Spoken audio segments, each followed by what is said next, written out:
Nag-aalab ang mga pasilyo ng Bercy.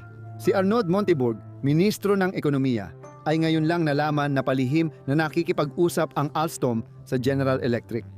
Galit siyang tumayo at sinabi, hindi maililigtas ang industriyang Pranses sa pagsira sa Alstom.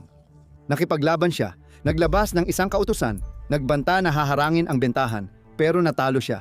Si François Hollande, na nooy presidente ng Pransya, ang magpapasya. Isang 37 anyos na lalaki, si Emmanuel Macron, ang pumalit sa kanya sa Bercy.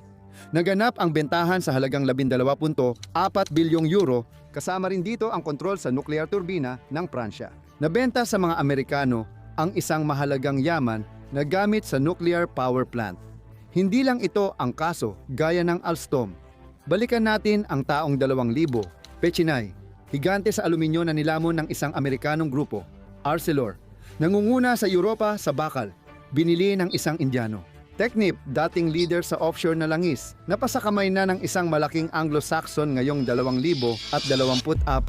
Sa pagkakataong ito, hindi na bakal o enerhiya kundi Doliprane. Ang gamot sa bawat botika ng Pranses ay ibinenta sa Amerikanong pondo na parang karaniwang kalakal lang. Ngayon, halos wala ng pag-aari ang France sa sariling industriya. Pranses pa rin ang mga logo at minsan punong tanggapan, ngunit ang desisyon, pera at kapangyarihan ay wala na rito. Nasa ibang lugar na ang mga ito. Sa New York, sa Beijing, sa New Delhi. Pero paano nga ba hinayaang mawala ng France na ikapitong pinakamakapangyarihang bansa ayon sa International Monetary Fund ang mga pangunahing kumpanya nito? Bakit ibinenta ng mga elitista sa France ang mga bagay na mahigpit na pinoprotektahan ng ibang bansa? Hindi ba ito maiwasan o sinadya talaga? Kamusta? Team Entrepreneur Mindset. Sana ay nasa mabuti kayong kalagayan. Dahil sa lahat ng mga suhestyon ninyo para sa mga video. Dahil sa pagbagsak ng mga kumpanyang Pranses tulad ng Nafnaf at Alstom, nagpasya akong gumawa ng mas malawak na video tungkol sa kalagayan ng industriya sa France sa investigasyong ito. Sabay nating titingnan ang ginintuang panahon ng France bilang makapangyarihang industrial na bansa. Ang malaking bentahan, ang mga pagbili na nagbago sa mukha ng bansa, pero pati na rin ang tuloy-tuloy na pagtakas pasulong. Kalusugan, teknolohiya, agrikultura at pagkain ay apektado ngayon, pati ang mga aral sa negosyo at politika mula sa pagbagsak na ito. Ito ay kwento ng nawalang pagmamalaki, ng pagiging inosente sa ekonomiya at ng soberanya na nailipat. Isang kwento na nagtatanong, maaari pa ba tayong maging dakilang bansa kahit walang industriya?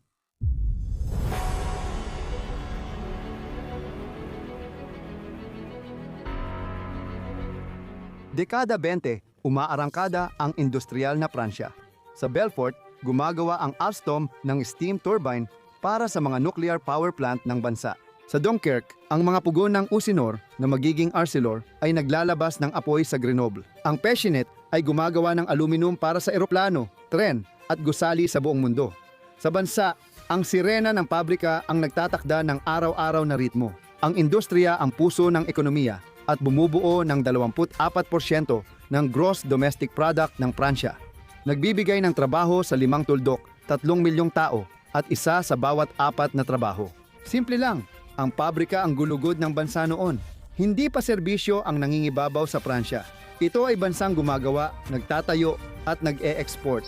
Ang gawang Pransya ay hindi lang marketing, kundi industrial na realidad, ngunit hindi pang matagalan ang gintong panahon.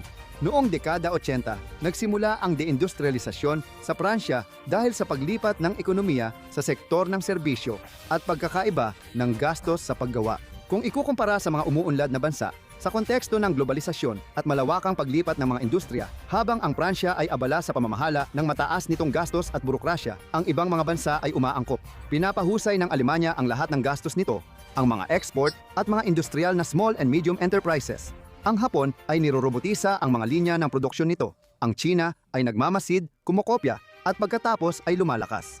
Matindi ang mga numero ng pagbagsak sa pagitan ng ang industriya ay nawala ng 1 milyong trabaho o 36% ng mga manggagawa. Bababa rin ang bahagi nito sa gross domestic product ng 10 puntos, magiging 13.4%. Noong 2018, 25% sa Alemanya, 19.7% sa Italia at 16% ang ikinumpara. Nagsasara ang mga pabrika at nawawala ang kasanayan. Apektado ang buong Lorraine, Hilaga, at lambak ng Tsina ng Leon. Kasama ang United Kingdom, ang Pransya ay isa sa mga bansang pinakanakaranas ng deindustrialisasyon nitong mga dekada. Ngunit walang umaamin nito. Ang opisyal na pahayag ay nagsasalita tungkol sa pagbabago ng ekonomiya, modernisasyon at ang nangingibabaw na ideya ay papalitan ng pananalapi ang bakal at ang sektor ng serbisyo ang magbabalik ng balanse. Maliban na lang na mas komplikado ang realidad. Ang Pransya ay biglang lumipat nang hindi talaga namamalayan mula sa hanay ng mga bansang gumagawa patungo sa mga bansang umaasa na lang. At dito mismo pumapasok ang mga oportunista. Hindi sila dumarating na may mga tangke, kundi may suot na three-piece na Amerikana, maayos na inihandang mga PowerPoint at bilyon-bilyong pera. Sa totoo lang, hindi talaga pinakamahirap ang magtayo ng negosyo, taliwas sa iniisip nyo. Ang totoong problema ay ang mga kasunod, papeles, accounting, deklarasyon at bangko.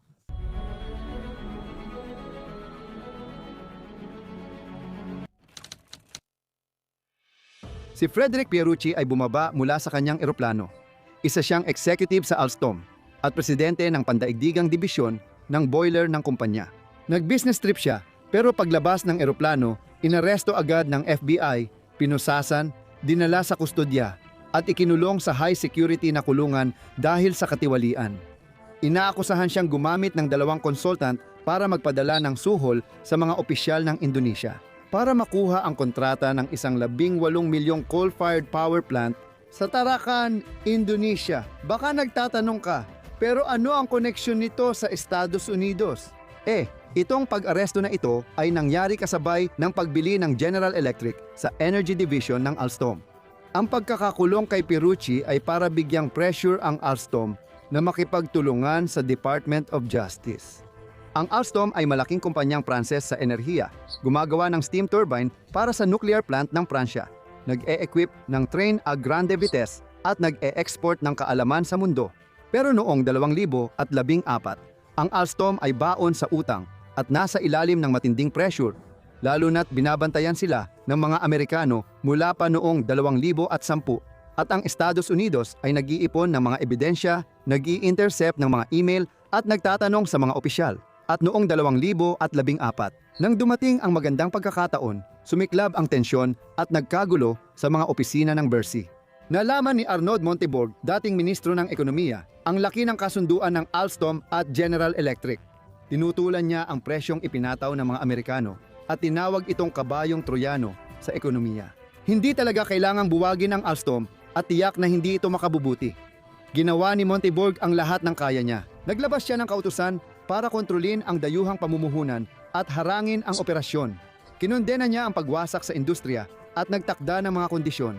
Kailangang kunin ng Estado ang 20% kapital ng Alstom at lumikha ng 3 kumpanya na hati ng General Electric ng tig 50% sa nuklear at renewable network pero napagdesisyonan na ng politika. Inaprubahan ni François Hollande, dating presidente, ang pagbebenta. Noong Agosto 2014, umalis si Montebourg sa gobyerno, pinalitan siya ni Emmanuel Macron at tinapos ang kasunduan. Noong Nobyembre, natapos ang bentahan. Kinuha ng General Electric ang Energy Division ng Alstom. Kasama rito ang Arabelle turbine, pinakamalakas sa mundo na kayang gawing kuryente ang nuclear steam. Halos 80% ng pangunahing teknolohiya ng French nuclear ay hawak na ngayon ng General Electric. Sa 4 na taon, ang kasong legal sa Amerika ay naging estratehikong pagkuha ng kontrol. Kung nag-aalala ka kay Pierucci, 14 na buwan siyang nakakulong bago makalaya sa piyansa. Tinanggap ng gobyerno ng Pransya ngayong linggo ang pagbili ng Alstom ng General Electric. Magsusulat siya ng librong Ang Amerikanong Bitag. Ikinuwento niya ang manipulasyon at paggamit ng batas ng Amerika laban sa korupsyon para sa pansariling interes. Pero huli na ang lahat. Umalis na ang Alstom Enerhiya. Ang Alstom, hindi lang ito ang nag-iisang kaso. Noong 2003 ang Pechiney, isang Pranses na higante sa aluminyo na itinatag noong 1855 at aktibo sa electrometallurgy at packaging, ay haharapin ang offre publique d'achat mula sa Canadian Alcan. Dahil sa kahinaan, hindi nakalaban si Pechiney at nakuha kapalit ng 4 na bilyong euro. Wala na siya ngayon. Noong 2006 meron tayong Arcelor, ang nangungunang kumpanya sa Europa sa bakal na nabuo mula sa pagsasanib noong 2000 at 2 ng Pranses na Usinor, Luxembourgeois na Arbed at Espanyol na Arcelia. Noong Enero 27, 2006 inilunsad ng Mittal Steel Company ng India ang hostile takeover na nagkakahalaga ng pas 18.6 bilyon. Nagdepensa ang Arcelor laban sa Arcelor at kumuha ng White Knight na Severstal. Pero noong Hunyo 25, 2006, sa harap ng alok na tumaas sa 26.9 bilyong euro, unanimous na tinanggap ng Board of Directors ng Arcelor. Noong Hulyo 26, 2006, tinanggal ang Arcelor sa French stock market indices. Itinapon sa basurahan ang mga pangakong pagpapanatili ng trabaho, libo-libong posisyon ang natanggal sa mga sumunod na taon at ang mga French blast furnaces ay tuluyang pinatay. Akala mo ba natutunan na ang leksyon? Aba, malayo pa sa katapusan. Noong 2017, meron tayong Technip, ang nangungunang French leader sa offshore oil engineering. Noong Enero 17, magsasanib ang Technip at Food Machinery Corporation Technologies para mabuo ang Technip Food Machinery Corporation. Ang bagong kumpanya ay may punong tanggapan sa Houston, Paris at London. Chief Executive Officer ay Amerikano at si Thierry Pilenko, dating President Director General ng Technip, ay Executive President. Noong 2019, umalis siya sa kumpanya na may 14 milyon separation pay habang inanunsyo ng grupo ang dolyar. Siyam na raang milyon pagkalugi noong 2018. Ayon sa tagamasid, ang pag-alis ni Pilenko ay senyales ng pagkuha ng kapangyarihan ng mga Amerikano.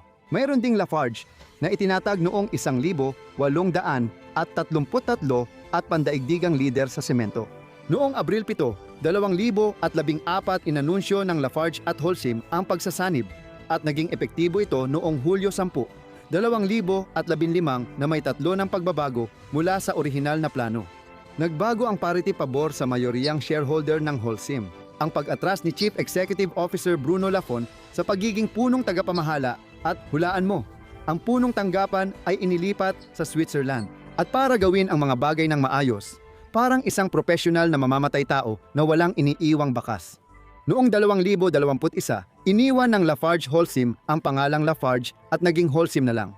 Isinara na ang headquarters sa Paris. Sa Zug, Switzerland, na ginagawa ang mga desisyon. Wala na ang Lafarge.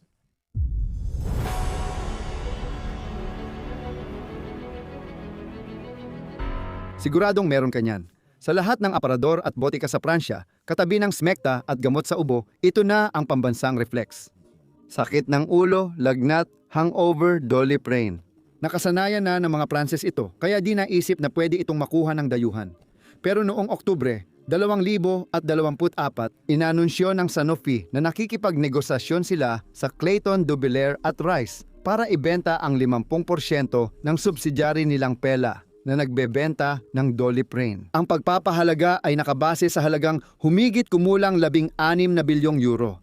Nagpanik ang gobyerno ng Pransya. Inanunsyo ni Antoine Armand, Ministro ng Ekonomiya, ang tripartite na kasunduan ng Estado, Sanofi at Investment Fund. Papasa ang Estado ng Pransya sa kapital sa Bank of the Philippine Islands Finance. Mga 2% lang. Hindi ito malaking pagbabago. Nagsisimula na kayong makaintindi. Tulad ng sa lahat ng ibang kumpanya na nawala na sa mga garantiya, may nakalaang mga parusa na maaaring umabot hanggang 40 milyong euro kung ititigil ang mga linya ng produksyon. 100,000 euro kada tanggalan at 100 milyong euro kapag hindi na panatili sa Pransya ang produksyon ng 200 at 50 milyong kahon ng paracetamol. Mga pangako ito, pero hanggang kailan? Walang makapagsabi, pero malinaw ang mensahe. Pati mahahalagang gamot ay naging pinansyal na asset na pwedeng ipagpalit. Ang Doliprane ay hindi natatanging kaso. Tessier, syrup brand na itinatag noong 1700 at 20 simbolo ng merienda sa kaarawan at pagtitipon ng pamilya.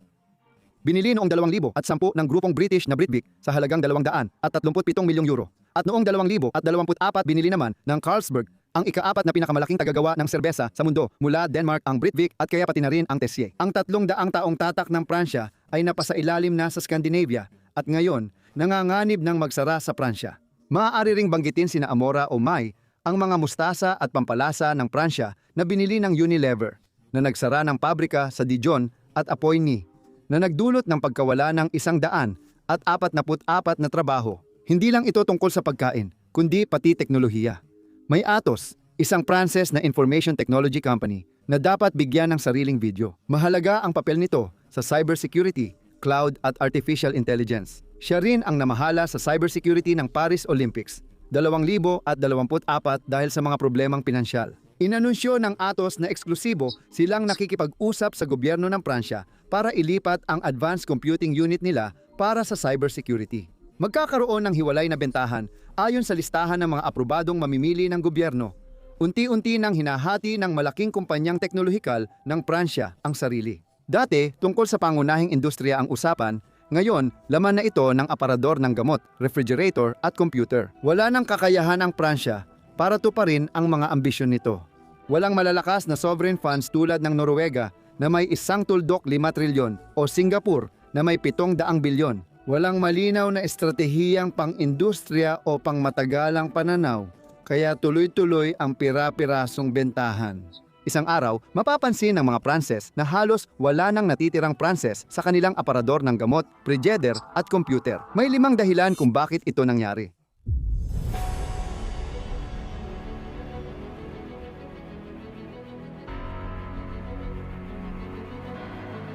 Alstom, Pechiney, Arcelor. Hindi ito aksidente kundi pattern. Napalitan ng panandaliang pananaw ang estratehiya, kaya pansamantalang solusyon na lang ang industriya. At sa palagay ko, may 5 dahilan kung bakit nangyari ito. Ang una ay ang gastos sa produksyon.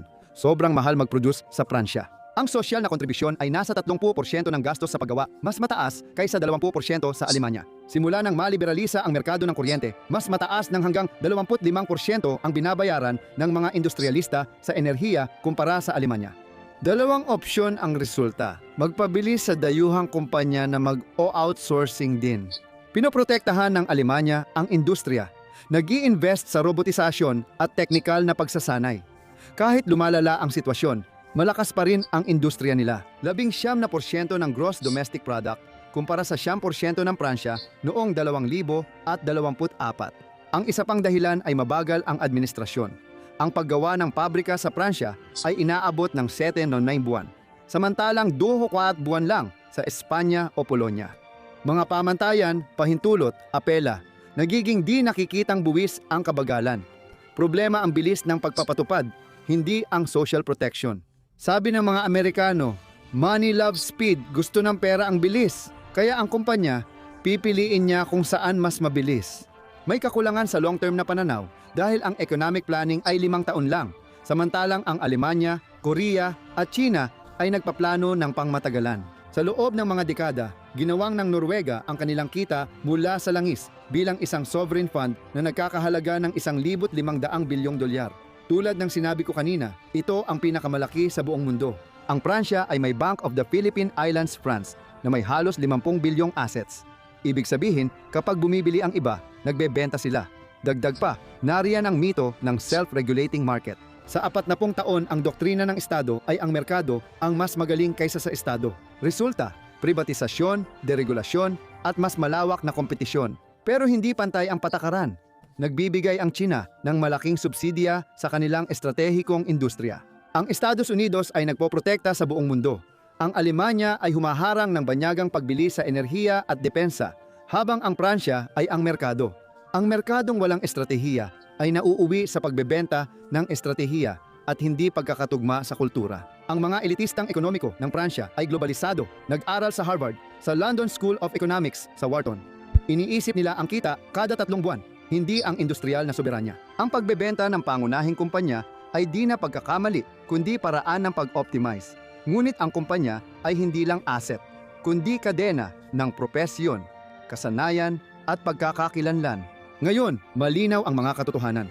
Ang buong sektor ng ekonomiya ay naabsorb na ng mga dayuhang grupo, hindi dahil sa kahinaan, kundi dahil sa paniniwala. Ang paniniwala na tapos na ang panahon ng industrialisasyon. Pero kapag tumigil ang isang bansa sa paggawa, tumitigil din ito sa paglikha ng mga bagong bagay.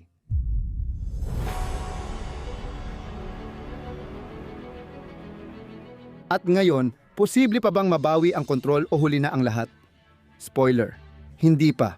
Pero sa tingin ko, magiging mahirap ito. Marami nang nawala sa industrial na Pransya, pero hindi pa lahat. May matitibay pa ring sektor tulad ng luxury, aeronautics, nuclear, depensa, at kalawakan. Namamayani sa luxury sina LVMH, Hermes, at Dior.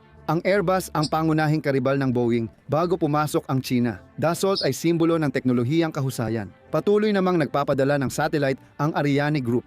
Nananatili ang mga haligi, pero dapat alamin paano ito aalagaan. Heto ang ilang ideya, at kung may suhestyon ka, i-comment mo.